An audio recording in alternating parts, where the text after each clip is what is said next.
Well, good morning and welcome back to CityLine. Yes, we are here to talk about Old City Hall.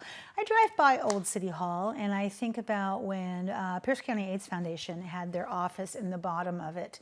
And one day on one of my volunteer visits there, I kind of did a little reconnaissance work safely as far as I could. But I love that building so much. I have fantasies about living in it. So I'm really excited about our guests that are here in the studio to talk about what is happening with Old City Hall.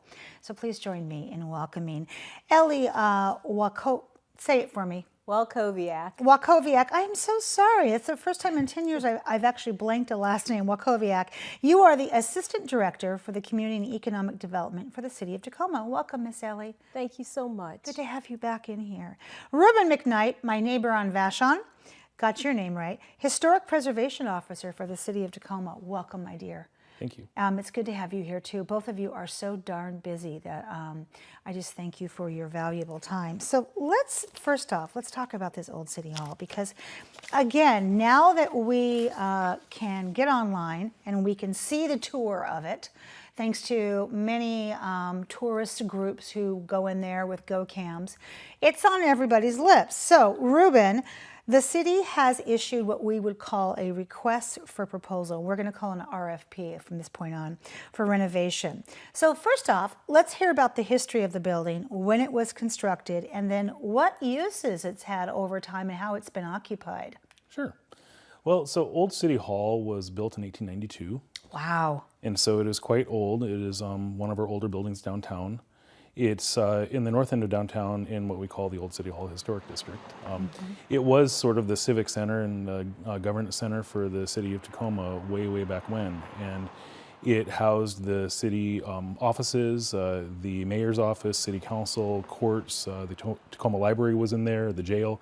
It was just, everything all in one building. And it served that purpose until 1959 when city operations were moved out of it and the building became vacant. And it was vacant for a number of years, and actually its fate was really undetermined until somebody took it and redeveloped it as a retail office mix. And so the inside of the building was converted to an interior mall, and some people who have lived here for a long time remember going there and eating, and you visited the offices that were in there.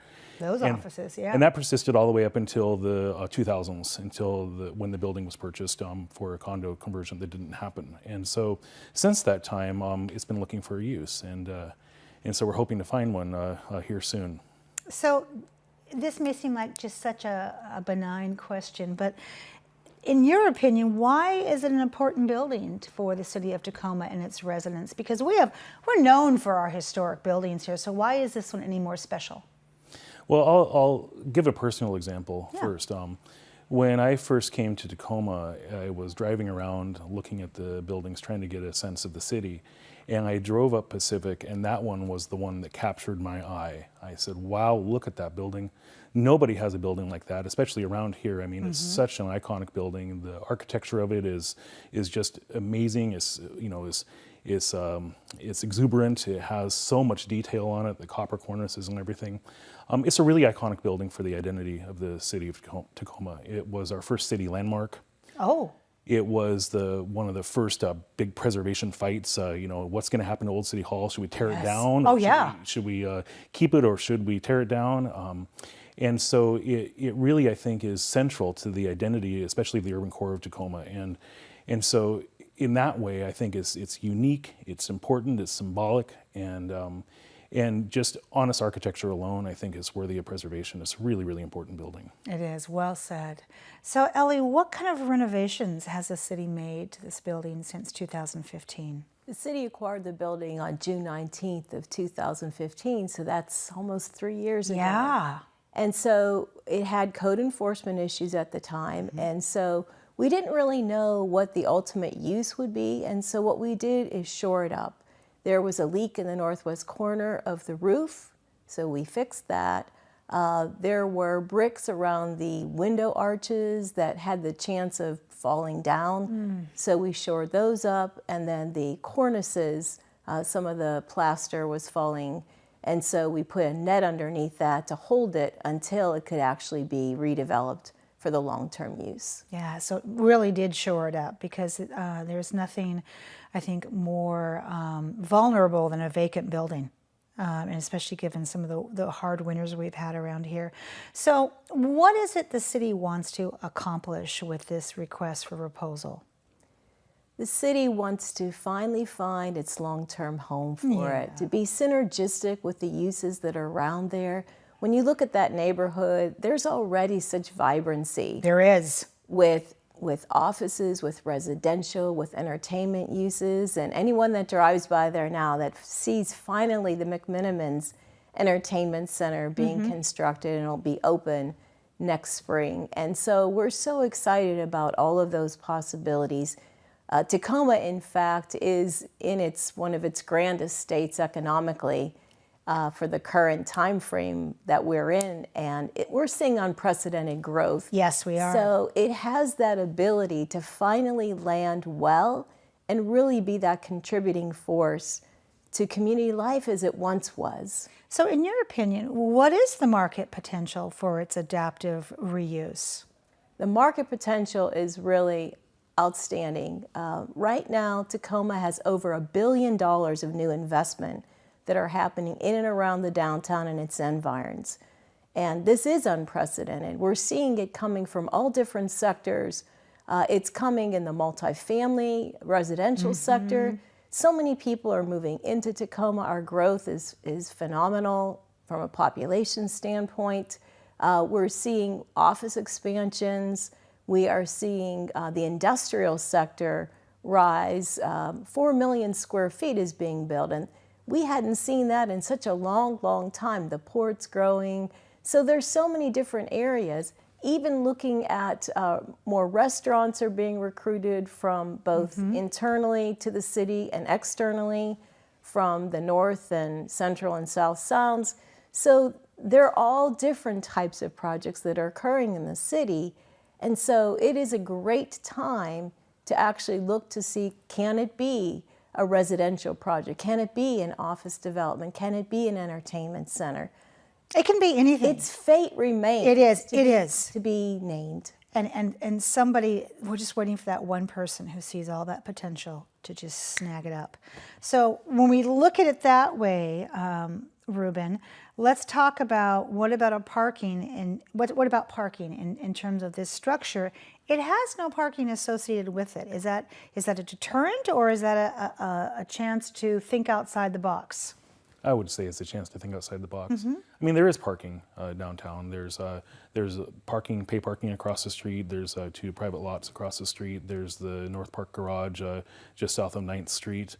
There's no parking requirement depending on the use for the building as a downtown structure. So I think there's an opportunity to think outside the box, to be creative. It's going to be right on the light rail extension. There's going to be a station that's going to be put right there. So there's opportunities. I think that this project itself, just the building being what it is sort of one that would invite some creative solutions for its future use, how to use it, how you combine the uses, what that looks like. I think that there are questions to be answered. Parking's one of them, but certainly I think that it shouldn't be prohibitive.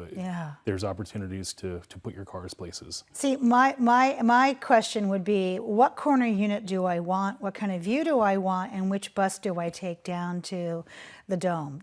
That would be my questions, because if there was some residential space in there, I would be all over it wanting to live on that corner. It's beautiful. So let's talk about what kind of information we are requesting of developers for that RFP, Elly. So there are 5 key pieces of information that we're looking for. First of all, we want to know, what will the use be? Okay, 1. And that would be more details about what's the square footage of each of the uses. How is that going to be synergistic with the neighborhood? What's the commitment to historic renovation? So within that use question is a lot of depth to say, do you really understand how important this building is to this community and how you can reposition it for its long-term your homework use? What's number Absolutely. 2? Number 2 is the developer team.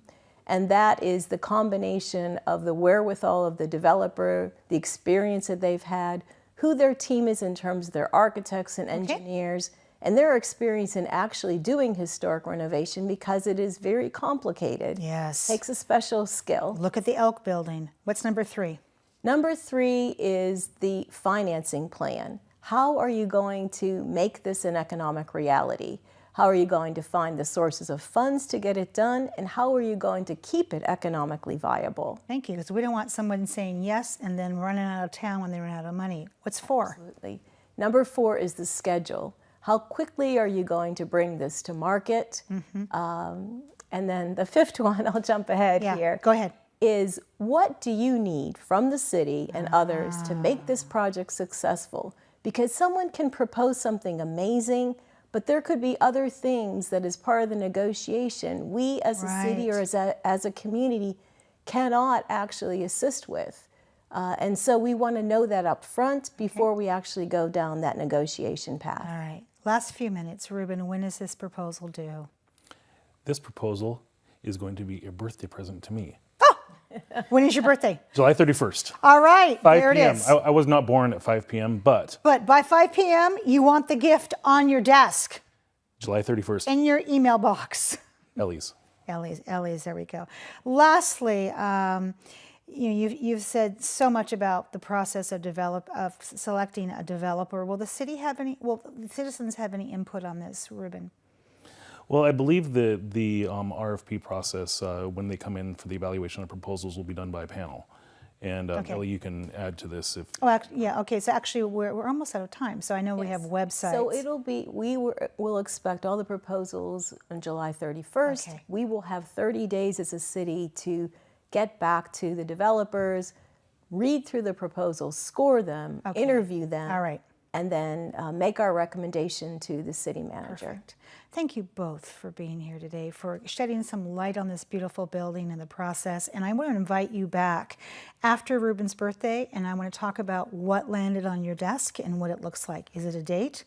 Sure. Sounds great. Absolutely. Thank you both so much. Thank you, Amanda. Thank you. When we come back after this quick break, we'll have Emergency Food Network in the house. You don't want to miss that. We'll be right back.